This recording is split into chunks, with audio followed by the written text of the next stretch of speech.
নমস্কাৰ, মই আজি হোমেন বৰগোহাঞিদেৱৰ প্ৰজ্ঞাৰ সাধনা কিতাপখনৰ পৰা অলপমান আপোনালোকৰ ওচৰত পঢ়িবলৈ লৈছোঁ। যিসকল ধনী ব্যৱসায়ীয়ে জীৱনৰ সুখ শান্তি হেৰুৱাই পেলাইছে, তেওঁলোকে হেৰুওৱা সুখ শান্তি ঘূৰাই পাবলৈ নিজৰ জীৱন দৰ্শন সলনি কৰাতকৈ দিনে 6 মাইল খোজ কাঢ়িলে বেছি উপকাৰ পাব বুলি মই ভাবোঁ।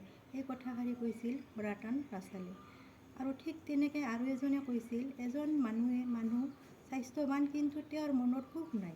তেনে এজন মানুহে দিনে 5 মাইলকৈ খোজ কাঢ়িলে যিমান উপকাৰ পাব, সিমানখিনি উপকাৰ তেওঁ পৃথিৱীত আটাইবোৰ ঔষধ খায়ো বা মনস্তত্ত্বৰ বিষয়ে সকলো জ্ঞান আয়ত্ত কৰিও পাবলৈ আশা কৰিব নোৱাৰে। পল ডাডলি হোৱাইটছ। ওপৰৰ কথাখিনি একেলগে পঢ়িলে কোনোবা এজনে আনজনৰ কথাখিনি ধাৰ কৰি কোৱা বুলি ধাৰণা হ'ব পাৰে, কিন্তু তেনে ধাৰণা কৰাটো ভুল হ'ব। বাৰ্ট্ৰাণ্ড ৰাছেলে 20 শতিকাৰ শ্ৰেষ্ঠ দাৰ্শনিকসকলৰ অন্যতম। কিন্তু দাৰ্শনিক হ'লেও তেওঁ কেৱল বিমূৰ্ত দাৰ্শনিক চিন্তা কৰিয়েই জীৱনটো শেষ কৰা নাই। মানুহৰ জীৱনটো কেনেকৈ আনন্দময় আৰু উপভোগ্য কৰি তুলিব পাৰি, সেই বিষয়ে তেওঁ যথেষ্ট চিন্তা চৰ্চা কৰিছে। বস্তুতঃ তেওঁৰ এখন বহুপঠিত কিতাপৰ নামেই হ'ল কনকুইষ্ট অৱ হেপিনেছ।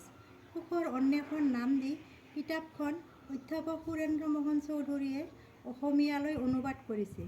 গতিকে এই কথা নিশ্চয় নকলেও হ'ব যে খোজ কঢ়াৰ উপকাৰিতা ব্যাখ্যা কৰিবলৈ বাৰ্ট্ৰাণ্ড ৰাছেলে পল ডাডলি হোৱাইটৰ সহায় লোৱাৰ একো দৰকাৰ নাই।